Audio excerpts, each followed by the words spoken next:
Welcome to One Sharp Sword, cutting through to what matters most. This is Dr. P, Dr. Wayne Pernell, your host, the outfluencer, and your powerful presence mentor. Today, I am so honored to have with me a friend of mine, a gentleman that I met many years ago.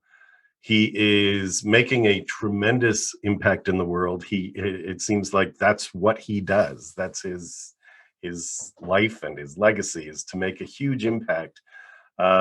This man has been a Green Beret. He is a retired lieutenant colonel, David Scott Mann. Welcome to One Sharp Sword. Thanks for being here. That's just good to be with you again. It has been too long. It has been too long. It's really good to see you. It's good to have you here. We were talking before we started the recording for the podcast, and we were talking about the troubling times. Obviously we've come through a year of pandemic, but there's also, this whole climate, and it's not just, people forget that it's a pandemic. It's not just in the United States. Right.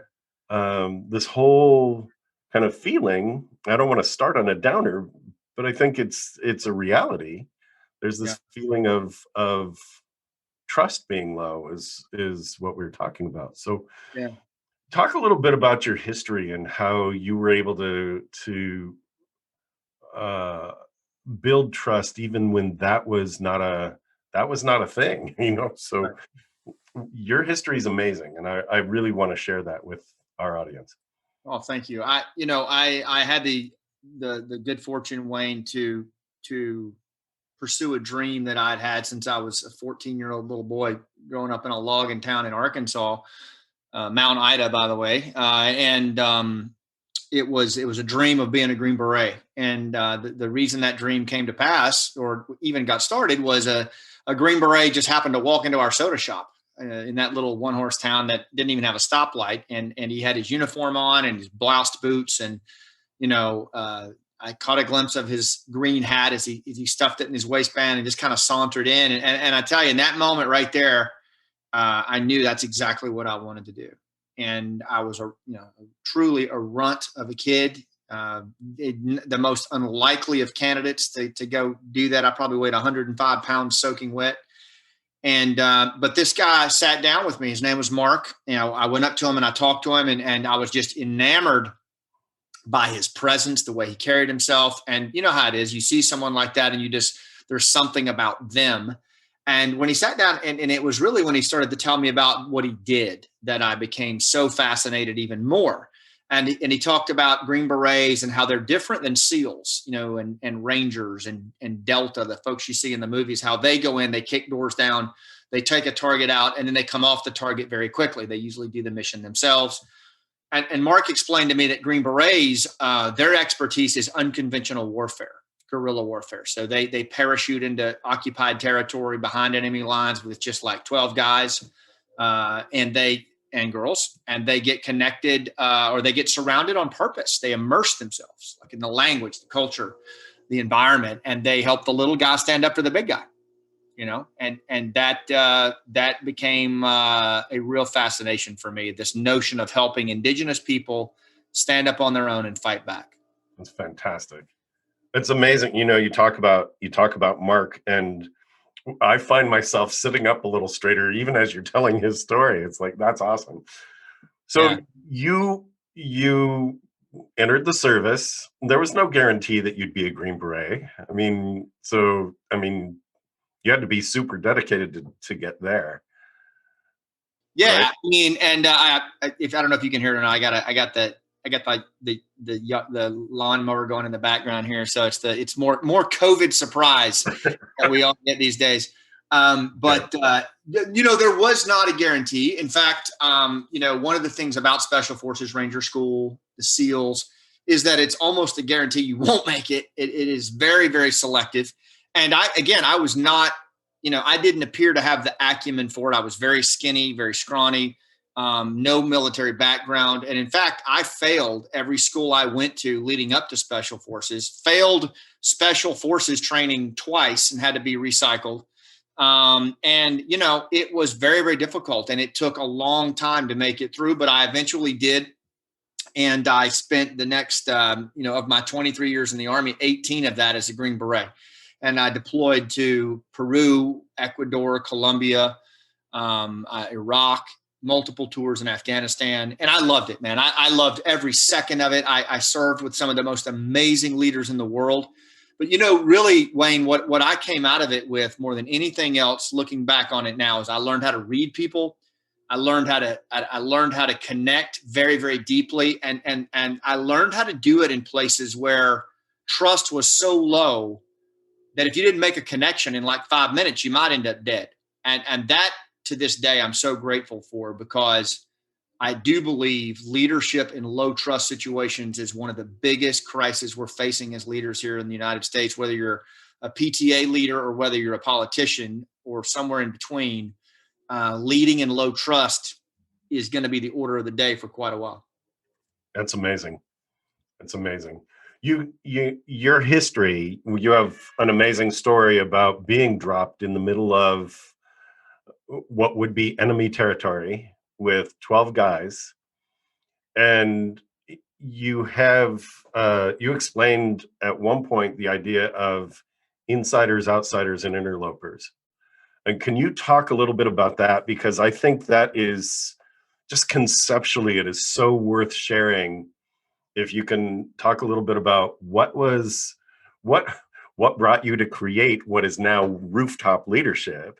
Yeah. And you know what I'm asking you, right? So yeah, totally. So what actually brought me to Rooftop Leadership, I'll start with that, and then I'll work it, because as you're listening to this, trust as a leader is everything, right? And whether that's with your clients, your associates, your kids, your spouse, whatever.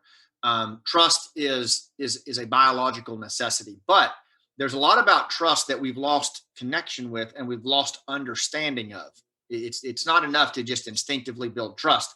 And I know that because we screwed it up as Green Berets after 9/11. We were so angry after what the Al-Qaeda did to the United States with that attack, that one of my best friends was killed in the Pentagon, Cliff Patterson. And, it set me on a path of vengeance, of payback. And I got to tell you that most of my brothers and sisters felt the same way, whether we were Rangers, Green Berets, whatever our missions were before, that was not the mission now. Now the mission was to walk the enemy down and put it, and kill as many of them as we could. And that's exactly what we did for 10 years in Afghanistan. We pursued a strategy, Wayne, that was mostly top down, i.e. it was, I'm from the government, how do you like me so far? Into these rural villages. And rather than using kind of our by, with, and through T.E. Lawrence of Arabia skills, we used more of the Rambo skills. And we found ourselves after 10 years that the local Afghan tribes were more of an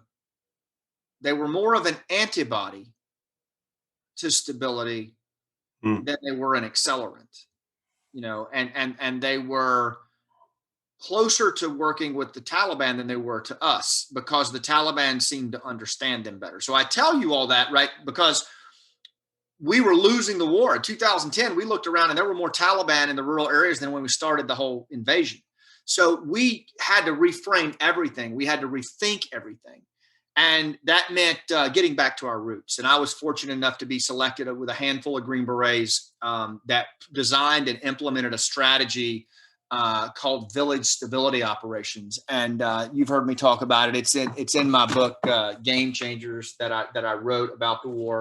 And it's all about how we went local to win the Afghan tribes back over. We kind of think of it as like a modern day Magnificent Seven type approach. I mean, we moved into these communities, we grew our beards out, and we really got back to our roots, which was working by, with, and through the locals. And it was hard. I mean, it was so hard because trust was depleted. A lot of them were in trauma and shock from years of warfare. Others didn't trust us. But one by one, we started in 6 villages. But one by, we would go up on the rooftops and fight when the village would get attacked, and no Afghans would follow. But then if we just kept doing that, especially when we took casualties, of ourselves, then Yeah. you'd see one farmer go up on the roof and defend his home, and then another farmer, and then eventually the entire village fighting back the way they were designed to do. And I started calling that rooftop leadership. And so that's the first part of that story, because it went from 6 villages to 113 villages, 75 farmers to 32,000 in 18 months. And we really made an impact on the Taliban in a big way. A lot of those sites are still there to this day with Green Berets, working there. So, and that was 10 years ago. So I'll pause there, but I mean, that's where rooftop leadership came from, is inspiring people to take a stand that they otherwise wouldn't take because they choose to do it, not because they have to do it. And now we need that. We, the world, need regular humans to stand up and go, this is what I believe in. That's right. And you know where that came from and where that comes from. And this is what I hope leaders will hear loud and clear is, it was not in the fight that the Afghans found their resolve to do that. And to go up on the rooftop. Where it came from was in a couple of places. One, those Green Berets had the intestinal fortitude to go up on the rooftop and stand their ground even when no one followed. And I believe that's a message that leaders need to hear today, is that we need to be willing to go up on our own rooftop and defend what we know to be right for the greater good, even when nobody follows. That's command and leadership is a very lonely endeavor. And in the beginning, especially until people find the courage and their legs to climb that ladder, we have to stand up there alone. That's number one. And then number two, where a lot of these folks, I believe, found the resolve to go up on that rooftop. And by the way, they were facing heavy machine gun fire. They were facing they were going to have to stand with people they didn't trust really that much. At least in the beginning, and they were going to face certain retribution against their families and their children. I mean, so there was a lot at stake here, but they did it. And the reason I think they did it more than anything else, Wayne, was the human connection, the relationships that were built before the gunfight. And I think that's the message I'm trying to get across to Americans right now and people all over the world, is that relationships and human connection are the most important commodities and assets we can develop, and relevance to the people we serve is what we should be striving for as we do that.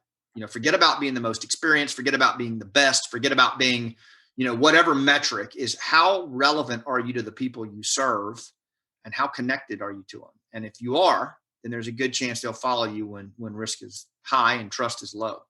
It's amazing. It's amazing.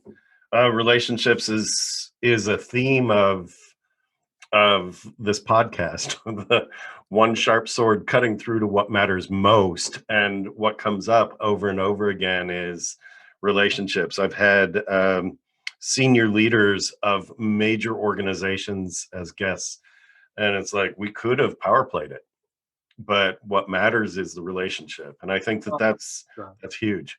And I will tell you, Wayne.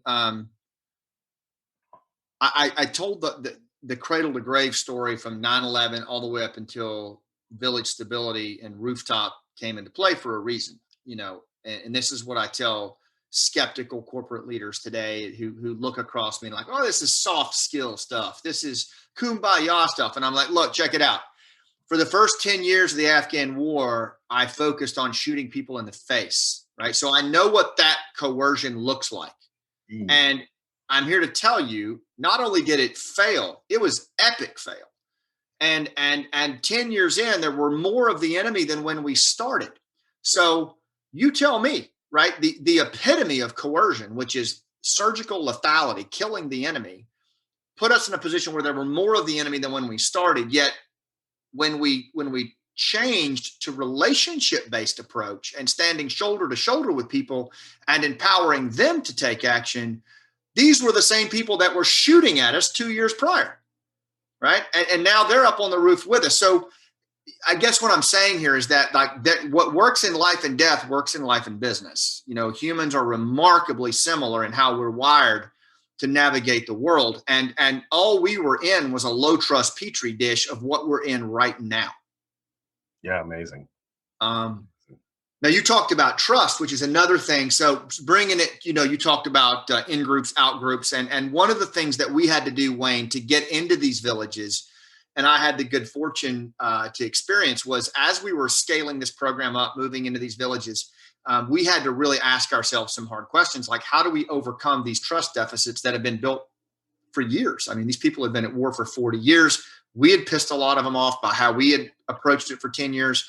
How do we overcome those things? And what we did was we partnered with a lot of social scientists, a lot of psychologists, a lot of behavioral psychologists, a lot of dispute resolution experts, and we really started anthropologists. We started studying human nature. And what we recognized was what our mutual friend Bo Eason has always said, which is we've gotten away from our nature. Like we don't understand if human nature is an iceberg. Like the tip of the iceberg is the modern world we live in, but like 80% of who we actually are is below the surface. It's that primal, the creature that worries about scarcity, the creature that worries about honor, the revenge, feud, hospitality. It's that creature that is primal, and trust is actually primal. And if we don't understand that trust, for the most part, is, mammals trust each other. They have packs, they have groups, and humans have clans. And so your in-group is your primary trust unit. It has been for 250,000 years.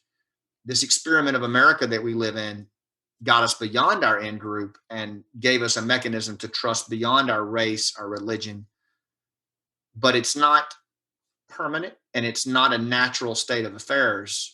And as our leaders moved away from that what we call bridging trust that we have here in the country, it started to go back to this bonding feudal trust. And so we're in a trust crisis right now. And if we don't get it figured out, there's some rough times ahead for this country and for leaders across the world. So isn't it about, I don't tend to tread far into politics on this. That said, isn't it about a shared or a unified vision? I mean, isn't that how you build the trust? You're dropped into, there's 12 guys, you're dropped into the middle of a town, basically a community, where they could just take you out and somehow you develop relationships. It's very similar to where we are now, where we all have to believe in something. And right now it seems like we're all very scattered in what our beliefs are.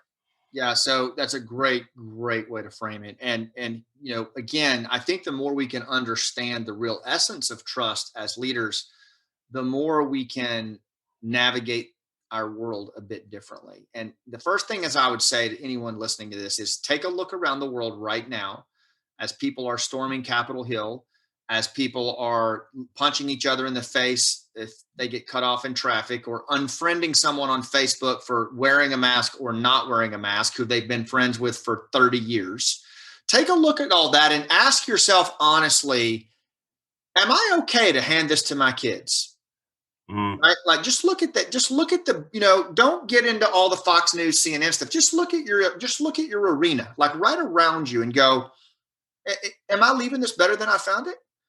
And if the answer is yes, then, I got nothing for you. If the answer is like, I'm not good with this, then I think we can start with something here. And what we got to start with is how does trust actually happen? And what we learned in Afghanistan is, groups form in places like Afghanistan because you don't have enough resources and you need resources to survive. So groups form to acquire and maintain resources. All mammals do it. Humans do it better than any. So we sit on top of the food chain. And over the years, as we've socially evolved, we've gotten better and better at grouping. Now, you know this as a psychologist better than anybody, that oxytocin, serotonin, dopamine, a lot of these, these molecules, they really,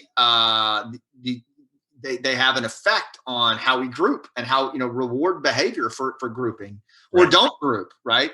And the thing is, we group around scarcity of resources and status. Those are two primal things that drive human behavior, and they always have. So, because we have to survive. And what we saw in Afghanistan is you have these different tribes, these different clans, and they'll kill each other all day long over resources. But if you can find something to rally around, to unify around, then people will. And that was what we found ourselves being, that catalyst that would bridge beyond those in groups and find something, whether it was a hydrology project that benefited the whole village, or the ability to defend against outside invaders, but something that bridges and that we can rally around. And that's what you're talking about. That's how you go from bonding trust, which is deep, not wide. And it's like you only trust the people in your circle. And frankly, it's corrosive and will destroy an organization from the inside out. It's the primal form of trust, to bridging trust, where you bridge beyond your in-group, you bridge beyond your race, your religion. And it's you're able to bridge because you're unified around something that you can rally on. That's great. That's great, because it's easy now to be polarized. It's like there's a giant should. We should all figure out that COVID might be something to fight against. And yet, right, there seems to be very polar ways of either fighting it or fighting against it. Yeah. Right. And so, really it's about, don't we all just want to survive? Like maybe it's a bigger rally, cry. So now we're getting at something super, super important. What happens is, you're seeing a lot of fear-based behavior. Yes. Take place. And remember that iceberg we talked about prior, is when cortisol goes up and testosterone goes down, and we settle into that sympathetic state of fight, flight, or freeze, which so many Americans and citizens of the world are in today. That, without even realizing it, we go into basically a trance, a tribal trance, and we drop down below the waterline, and we get as primal as our ancestors were 200,000 years ago, when they were moving against each other on the Serengeti plain, right? With war clubs in hand. We go there. We all go there. We all revert back to our primal nature when life gets seriously scary. And it's just what we do. And the only way out of that, in my opinion, and this is what we learned as Green Berets, is if you don't train to recognize those primal tendencies, then you will get sucked into them just like anybody else. If somebody, if somebody gets in your face long enough, you'll redline your emotional temperature just like they will. And all of a sudden you start mirroring each other, and you're both jacked on emotional temperature, and you're caught up in what I call that churn. Yeah.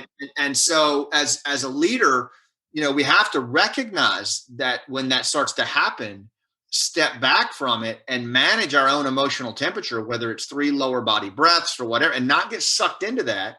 But then also, Wayne, and this is critical, if we're left to our own devices when we're afraid, like we are now, and we see COVID barking at the door, and we see, all these different outside factors pressing on us, and it causes primal fear, we group because we're scared. So we fall back into that primal grouping of the people who look like us, believe like us, because that's what we do when we're frightened of what we're facing. It's a natural reaction. And the only way, but the problem with that is then it just becomes group dynamics. It becomes blood feud. Never ends well. I've seen enough blood feuds in 2 decades of special forces to know that they never end well.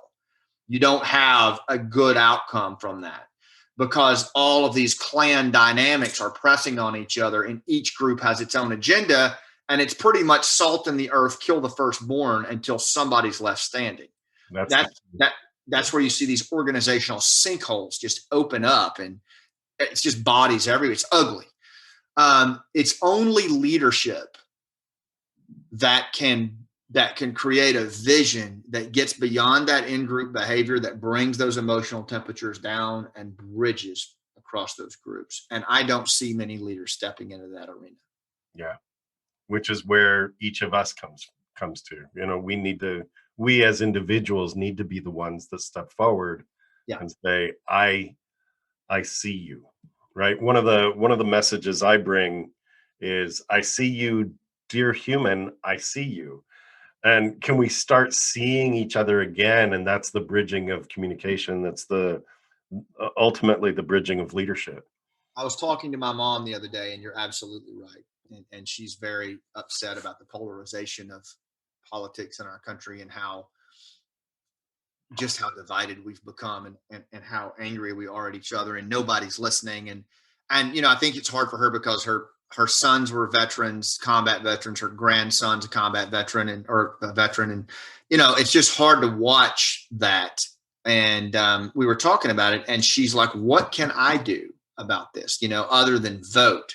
And one of the things is, and I believe there's actually quite a lot that we can do. But the first thing we have to do, I think, is turn off the source of the agitation. I think people are watching entirely too much 24-hour news cycle, and people are spending far too much time on social media. I think the first thing and you remember this, Wayne, I was on the news for like 3 years straight talking about ISIS, been on Fox News, CNN, MSNBC, CNBC, Tom Brokaw. I don't go on the news anymore. I don't do it. I don't participate in it. I just don't. And if I do, there's a very distinct reason for it, like talking about veterans issues or something like that, because I've seen what it does. It plays on our primal fears, and it agitates us to a level of sympathetic response where we go tribal.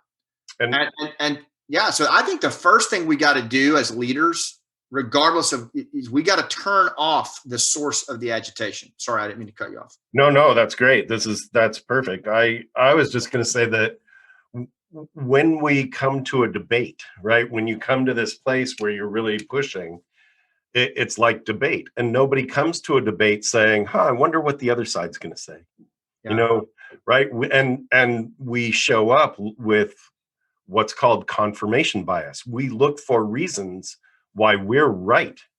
Yeah. And so it's like, well, there's another reason. And it justifies some really horrible thinking and some really horrible behavior. And I love the turn off the source, because that's like, you've got to be your own source. You've got to be the one to say, I believe in the power of good and right and love and joy. And it's like, you can say that powerfully, right? There's nothing wrong with going, I'm joyful, right?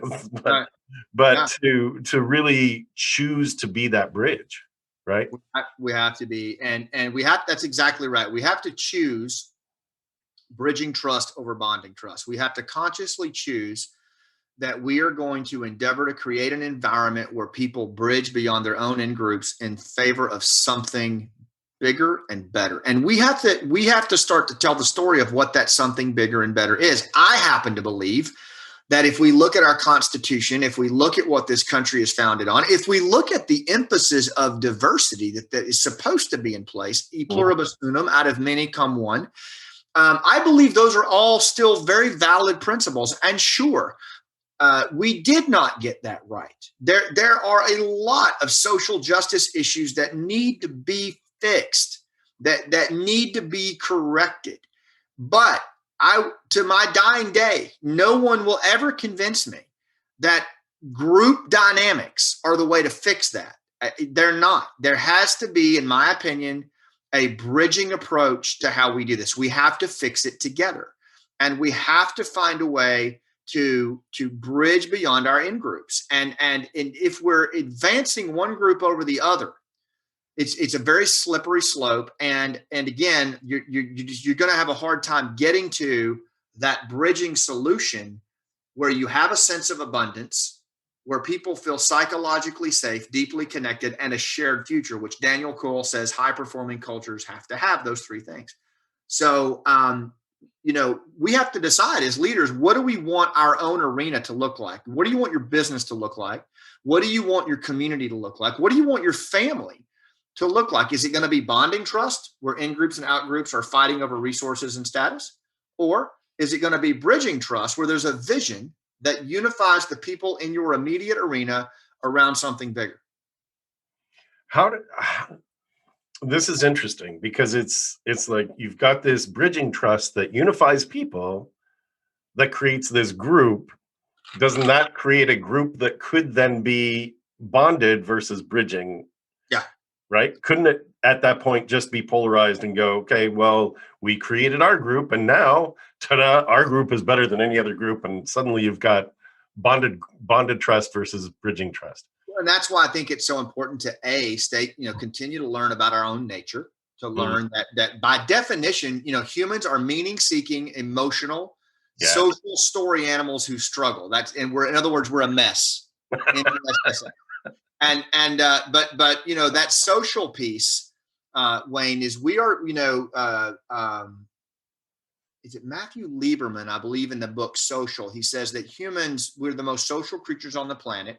And we're wired to, the reason that we sit atop the food chain is we do three things better than any other mammal or any other animal: socialize, mentalize, and harmonize.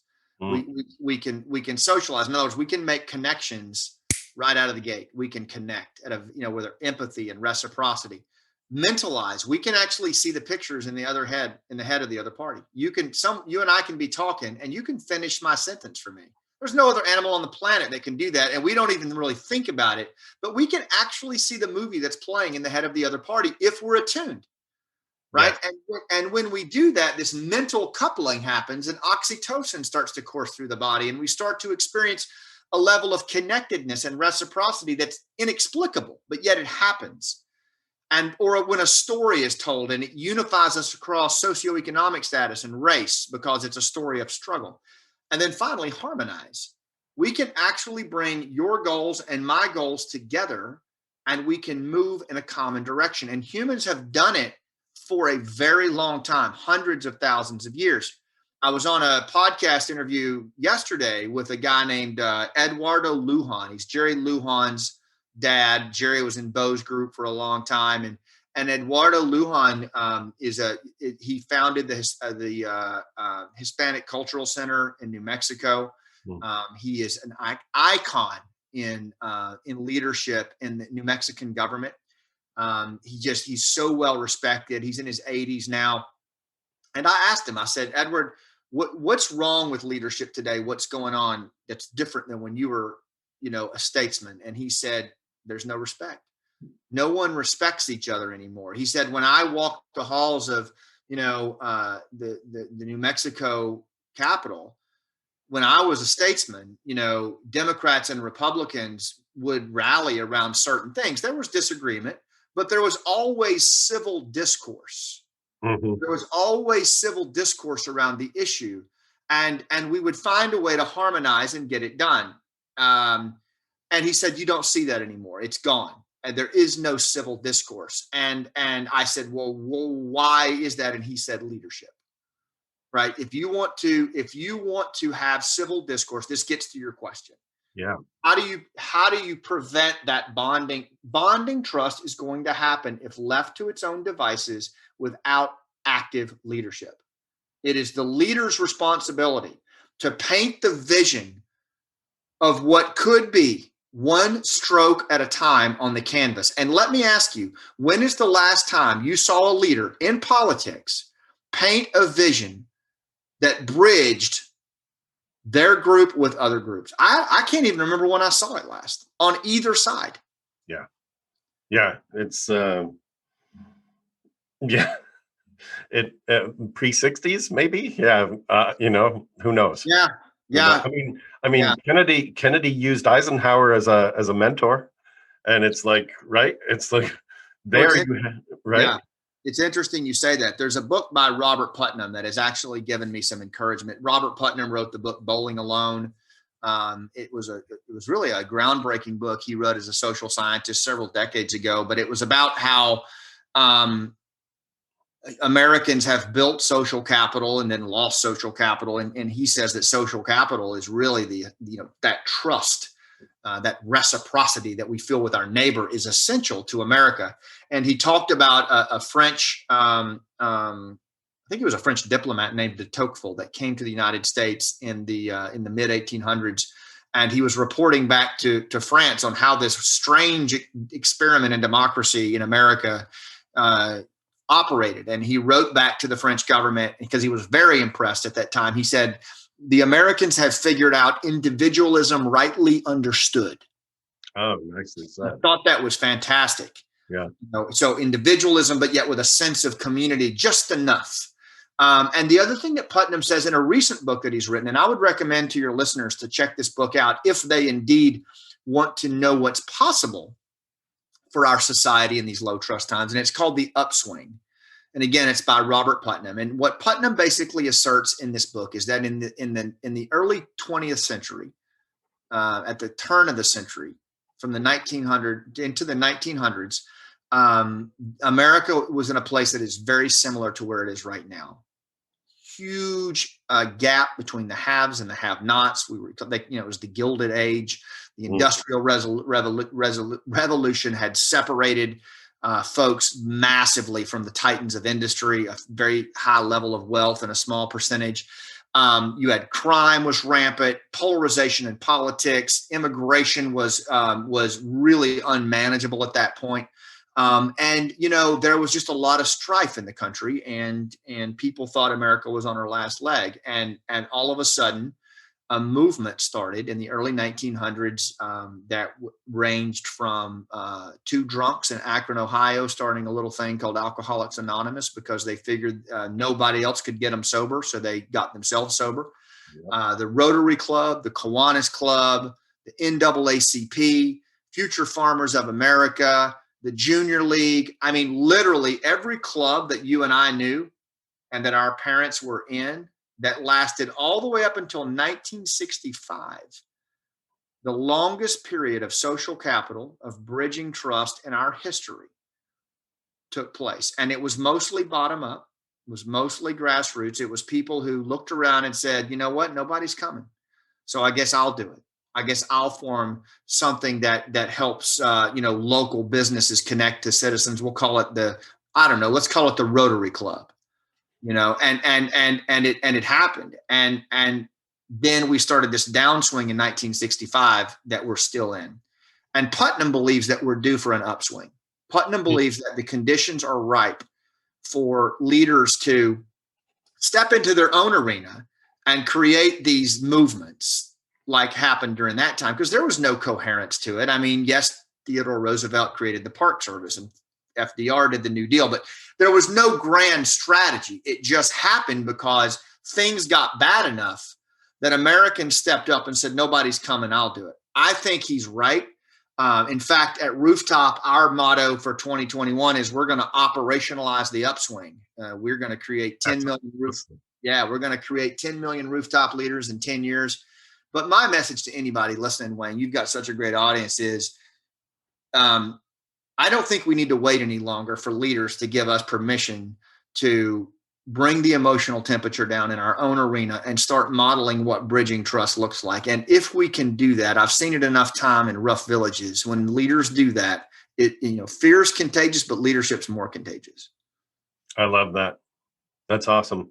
I believe that each of us is a leader, right? You're being watched. Someone is watching you. Someone's noticing how you respond in a certain situation.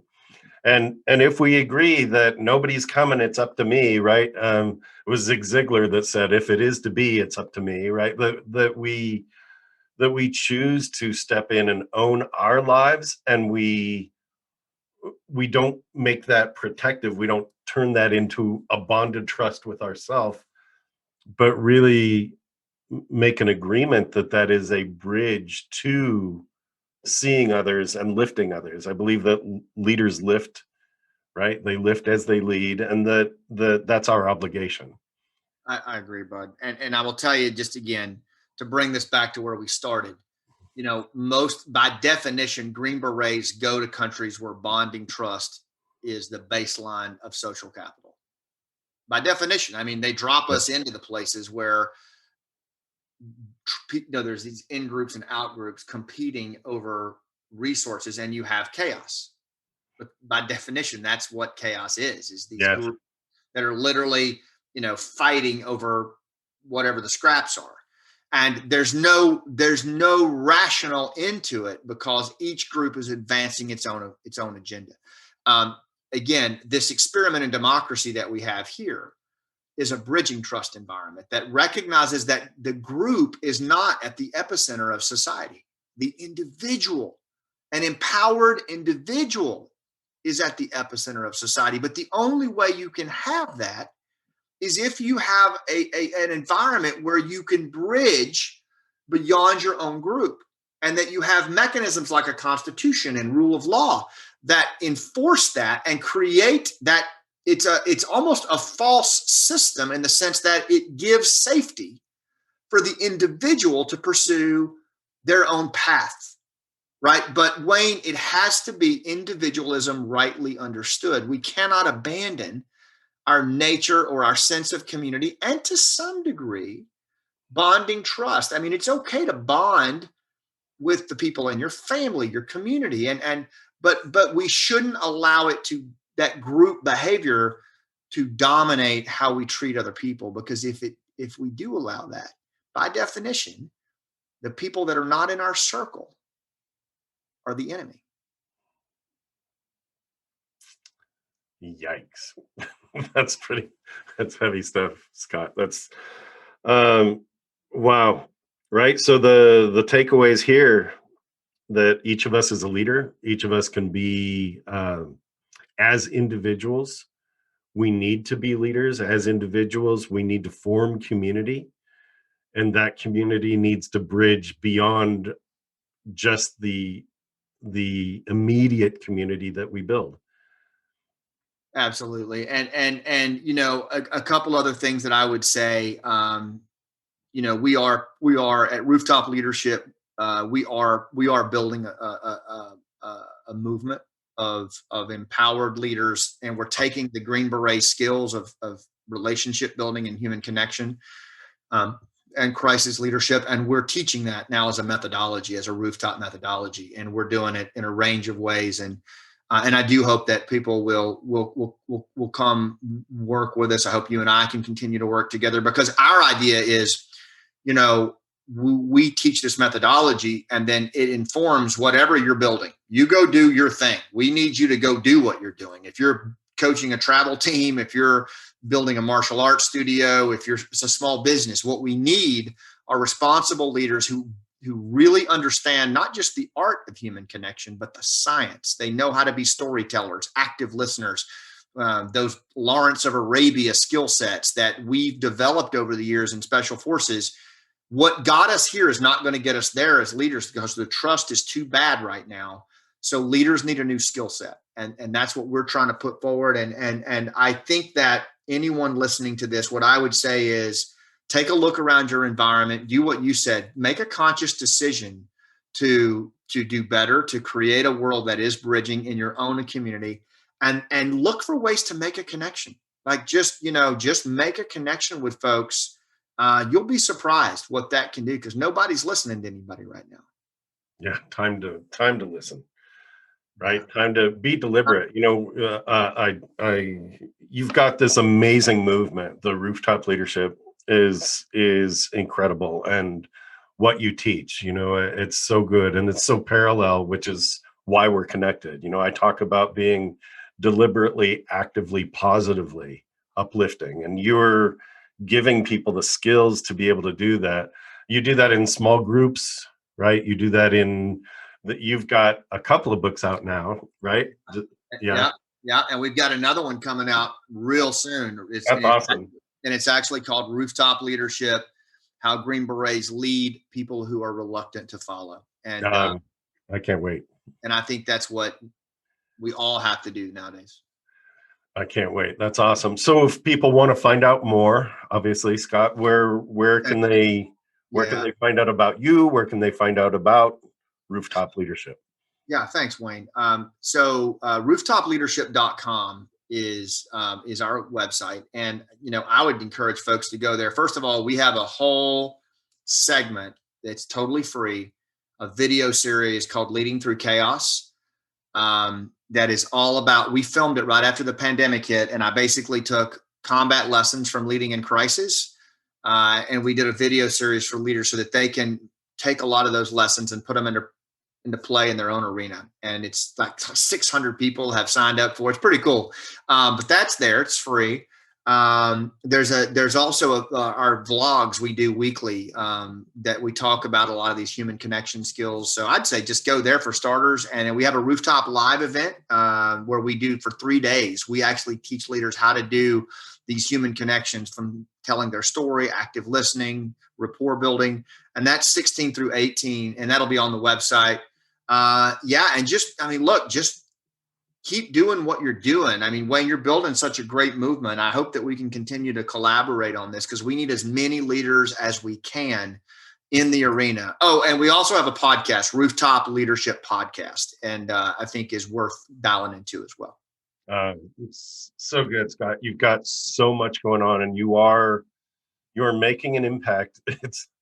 I wish there were a way of broadening the spotlight on what you're doing, so that there would be so many more who could stand up and say, I'm a leader. I've been to the rooftop and I've got people behind me. Right. So I think we can, Wayne. And I think if we work together on this, we can. I believe there's a lot of people out there who are watching what's happening right now, and they're not good with it.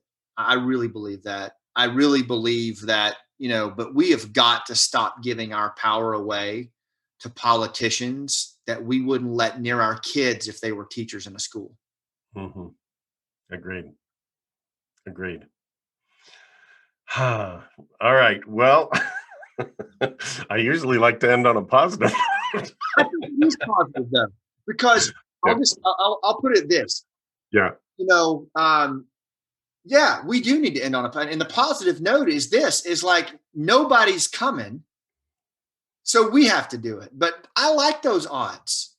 Yeah. I like those odds. I don't need someone else to lead me in my arena. Like, I know what I'm building. I know why I was put here. That's awesome. And I'm, it's our time to lead. We don't have to wait on anybody else. And I really believe that. I think that's absolutely true.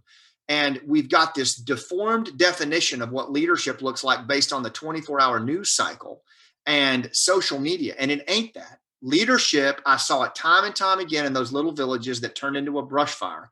It starts with one rooftop leader climbing up that ladder and standing their ground and holding that ground until the others follow. That's it. And that is the good news. And we did it before in the early 1900s. And I'm telling you, we can do it again. That's awesome. It does echo so much of what I talk about too. Just love it, Scott. Thank you so much. It does. It starts with one, and that one is each individual that's listening or watching this. That's you, right? That's Absolutely. When this is in your ears, that's you. You're the one, right? Yeah. And as you said, Scott, I like those odds, right? I know I can count on me to stand up, right? Yeah.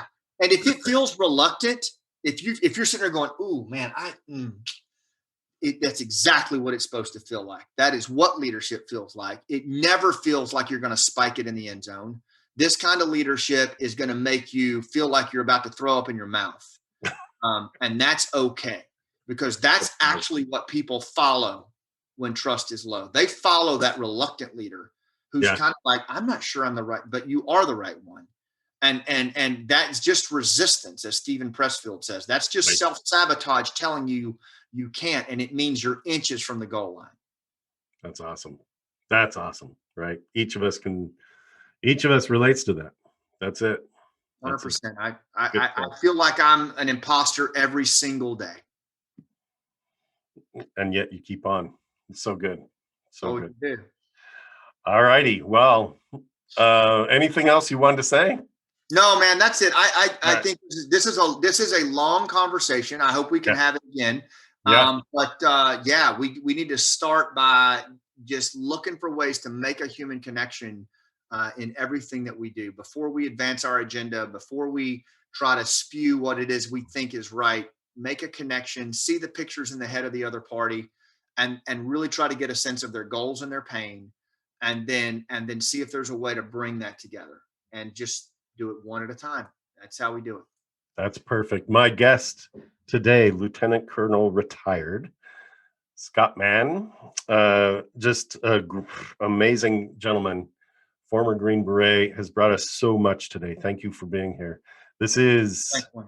yes, this is one sharp sword cutting through to what matters most. I'm your host, Dr. Wayne Pernell, Dr. P, the outfluencer and your powerful presence mentor.